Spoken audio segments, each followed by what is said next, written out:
शुक्रिया कहना चाहूँगा इंडिया थिंक काउंसिल, खासकर सौरभ जी से जिन्होंने मुझे आमंत्रित किया, और मंच पे रिस्पेक्टेड स्कॉलर्स और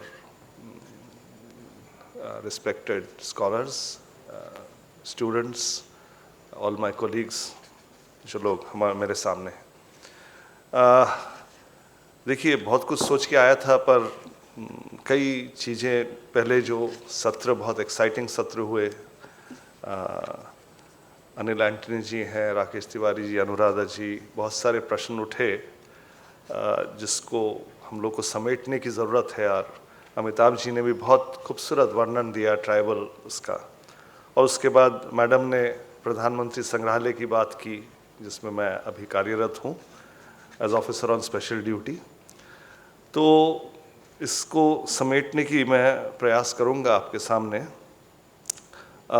पर जब प्रधानमंत्री संग्रहालय की बात शुरू हुई और मैं अपना भी कुछ परिचय देना चाहूँगा साथ साथ, तो हो सकता है उसी से सूत्र जो हम लोग आगे बढ़ें।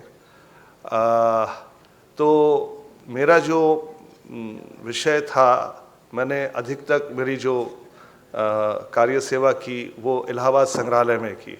तो यूपी की बात आई, अयोध्या की बात आई, तो मैं 30 साल से अधिक मैं प्रयागराज में रहा। जब वो इलाहाबाद से प्रयागराज बना, वो सब देखा, और उसका एक निर्देशक के पद से मैं रिटायर किया सितंबर 21 में।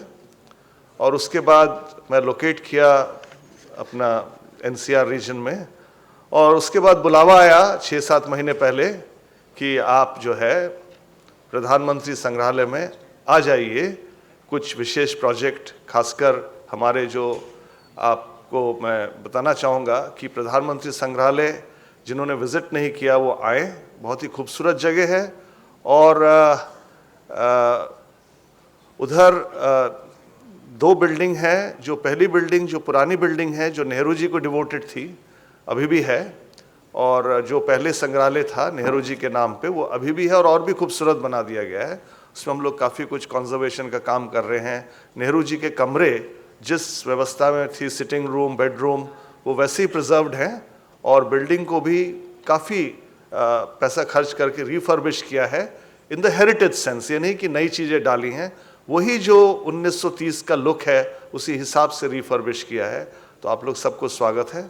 दूसरे उसके पीछे, जिसको हम लोग ब्लॉक 2 कहते हैं, एक भव्य और खूबसूरत नई बिल्डिंग बनी, जो ज़्यादातर नेहरू जी के बाद जितने प्रधानमंत्री रहे उनकी सबकी गैलरीज हैं, उनका डिजिटल, उनके बारे में बहुत ही खूबसूरत इमर्सिव एक्सपीरियंस है, काफ़ी डिजिटल कंटेंट है। और बाकी गैलरीज में वो भी नहीं, और उसके अलावा जो कॉन्स्टिट्यूशनल गैलरी है और यूनिटी ऑफ इंडिया गैलरी है, जैसे सरदार वल्लभ भाई पटेल जी ने कैसे इंडिया को यूनाइट किया, उसकी आपको ओरिजिनल फुटेज आपको देखने को मिलेगी उधर। और जो प्राइम मिनिस्टर्स हैं, उनकी पर्सनालिटी के अलावा भी उनके टाइम पे क्या कार्य हुए, वो डिजिटल फुटेज, फिल्म और बहुत सारे इंटरैक्टिव फीचर्स से आपके सामने। जैसे उदाहरण के तौर पे मैं कहूँगा लाल बहादुर शास्त्री जी। मैं भी एक मतलब I was very small also at the time of when Shastri ji. So ज़्यादातर what we read about these prime ministers and many of you are young, so even for Indira Gandhi would not have seen only, आप text books में कुछ पढ़ लेते हैं, पर अगर आप उधर आएंगे तो आपको महसूस होगा कि उनके ज़माने में, अगर हम शास्त्री जी का उदाहरण दें, आई think that was the time जो इंडिया एकदम वीकेस्ट पॉइंट पे चल रहा था। हम लोग चाइनीज से 62 का वॉर हार चुके थे। 65 में पाकिस्तान एक उस भ्रम में था कि हम लोग जो है इस समय विजय प्राप्त करेंगे, क्योंकि आयूब खान साहब 6.5 फीट के थे और शास्त्री जी छोटे थे, तो उन्होंने अपनी उसी हिसाब से कुछ लॉजिक लगाई कि भाई फिर वो देश भी ऐसा ही होगा। तो उसमें आपको देखने को मिलेगा कि जैसे अनाज भी कम था, और all the initiatives that he took, जय जवान जय किसान का जो नारा था, उसका अर्थ क्या आपको महसूस होगा। उस टाइम जो ग्रीन रेवोल्यूशन शुरू हुआ, व्हाइट रेवोल्यूशन मिल्क का शुरू हुआ, for which Gujarat led, from the front, Punjab led in the Green Revolution, और खासकर 65 वॉर में जिस ढंग से उन्होंने एक ऑफेंसिव स्टैंड लिया, तो ये एक सभी प्राइम मिनिस्टर्स की, और अभी प्रेजेंट प्राइम मिनिस्टर साहब की गैलरी हम लोग तैयार कर रहे हैं, बहुत जल्दी वो आपके सामने आएगी, वो एक विशेष कार्य भी हमारे सामने है। और साथ साथ ये ऐसा अद्भुत म्यूजियम है जहां लोग जो है उसमें इंफोटेनमेंट जिसको कहते हैं, म्यूजियम का एक बहुत बड़ा रोल होता है, एक सीरियस जगह नहीं होनी चाहिए, it should be informative and also entertaining. So we have a section call Anubhuti, उधर आप आएंगे and specially the children and adults both enjoy. We have what you call simulated helicopter ride, आपको 7 मिनट में India के जो भी projects हो रहे हैं which are initiated by prime minister, रास्ते, सड़क, big highways, Chenab bridge highest in the world, ऐसे करके 6-7 प्रोजेक्ट्स को आपको लगेगा कि you are flying in a helicopter over India. वैसे सेल्फी विद पीएम आप के जो फेवरेट प्राइम मिनिस्टर हैं, 14 प्राइम मिनिस्टर्स जो अभी तक हैं इंक्लूडिंग मोदी जी, आप उनके साथ सेल्फी ले सकते हैं। एक फीचर है वॉक विद पीएम और एक फीचर है लेटर ऑफ पीएम, मतलब in your own name the PM, you know, that is from the robo और एन आर्टिफिशियल इंटेलिजेंस, आपके नाम पे लिखते हुए आपको एक पत्र जो है दिया जाएगा, वे prime minister is writing a letter to you and we are going for many for features. So digital technology का कैसे इस्तेमाल करके और कंटेंट को हम लोग जो है जोड़ रहे हैं, ये एक अद्भुत एक्सपेरिमेंट है जो है, मतलब उधर इवन डिप्लोमेटिक एनक्लेव हमारे पास है, एम्बेसडर्स आते हैं विदेशों से, ऑस्ट्रेलिया से और दूसरे वेस्टर्न कंट्रीज से, वो खुद कहते हैं कि ऐसी अद्भुत जगह हमारे देश में हमने नहीं देखी। So you can imagine the beauty of that place and how attractive, हमारे 3000 का फुटफॉल रोज आता है।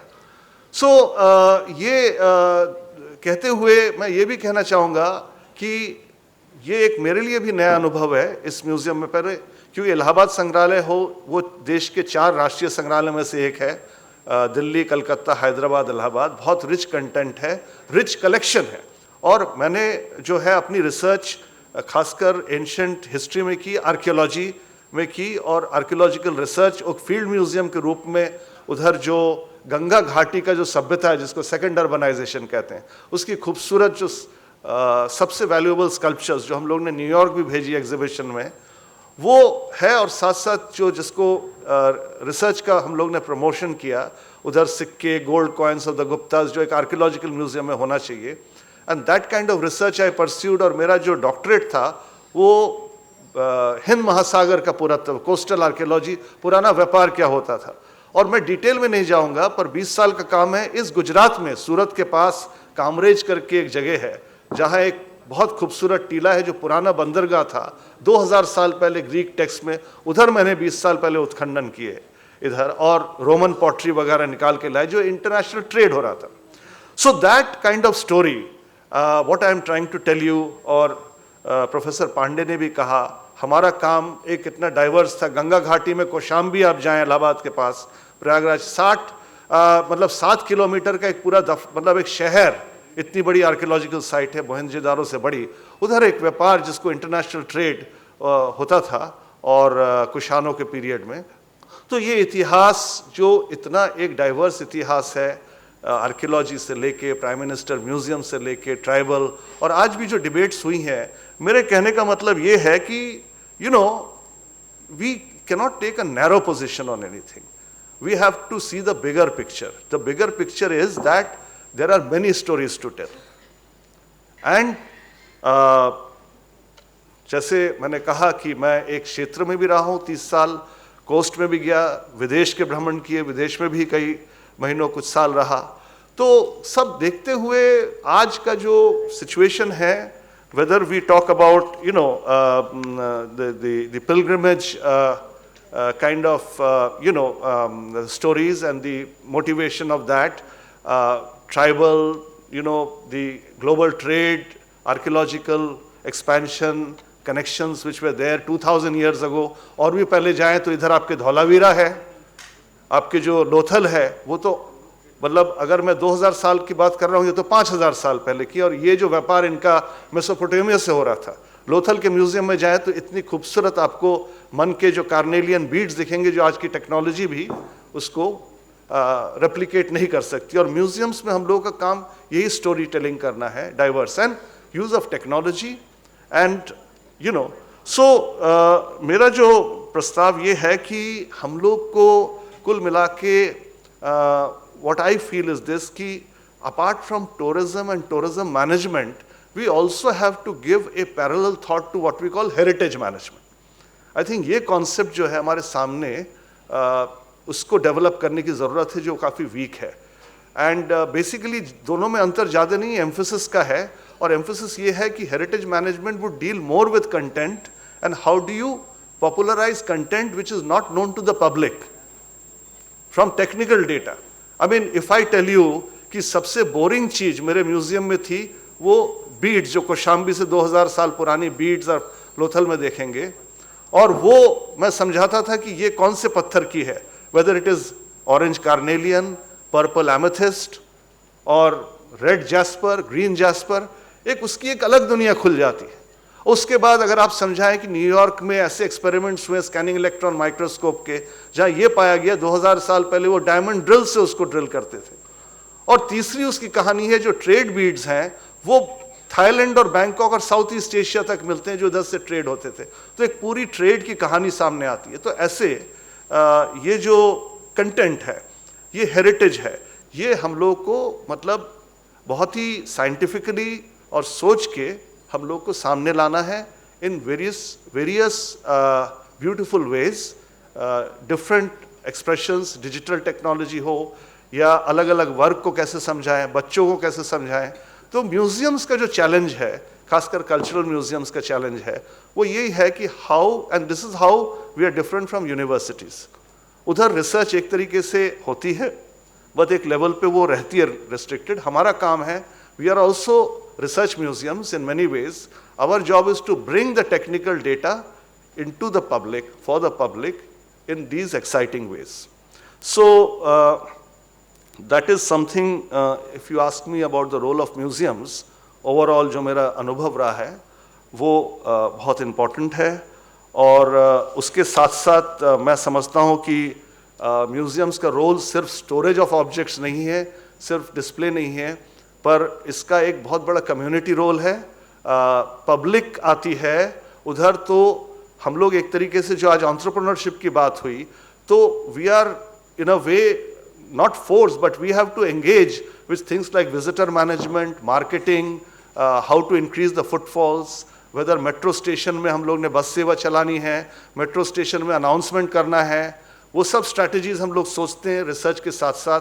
कि हमारे प्रधानमंत्री संग्रहालय के पास ब्लू लाइन है, सेंट्रल सेक्रेटेरिएट की लाइन रेड फोर्ट से जुड़ रही है, रेड फोर्ट में पर्यटक आते हैं तो उधर भी हम लोग पब्लिसिटी करें कि वो इधर आएँ।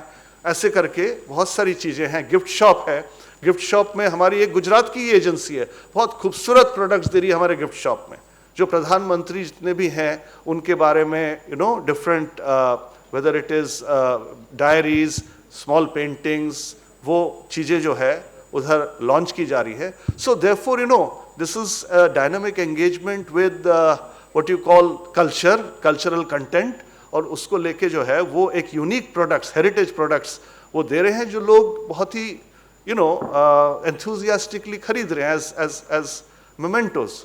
So we have that kind of a gift shop and agencies, and you can imagine कि इसके through कितना employment generate हो रहा है.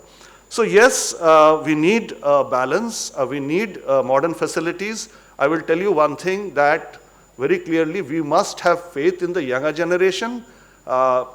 मतलब मैं खुद उधर रहा हूँ, I agree with Rakesh Tripathi ji when he says and कि it was in such a bad state that we need, Uttar Pradesh needs these facilities. और मैंने खुद जो है काशी विश्वनाथ मंदिर जी के दर्शन किए, एक बार माता जी को ले गया तो मंदिर नहीं दिखता था, पर सेकंड टाइम जब गया ऐसी कोई बड़ी चीज नहीं हुई है, सिर्फ एक बेसिक कॉरिडोर क्रिएट किया गया है, वो गलियां हैं, पर आज के जमाने में आपको पूरा मंदिर का आपका जो है दर्शन होते हैं, आपको दिखता है ना। तो ऐसे करके जो बैलेंस है वो शायद आया है, और I think we need that. But yes, I would say that nobody is going overboard on this. A balance is coming, naturally it is coming. I think younger generation जो है वो it has not gone overboard, वो मतलब western जो है modernisation हम लोग अपना रहे हैं, but we are still, I think they know their tradition, they know it very well. So I think that ये जो मोमेंटम है ये बहुत ही अच्छा मोमेंटम है. और ये जो डिबेट इधर हुई है कल्चरल कॉन्क्लेव में, पक्ष विपक्ष both are valuable, and I think that I have learnt today a lot from this conclave. So thank you all very much for listening. Thank you.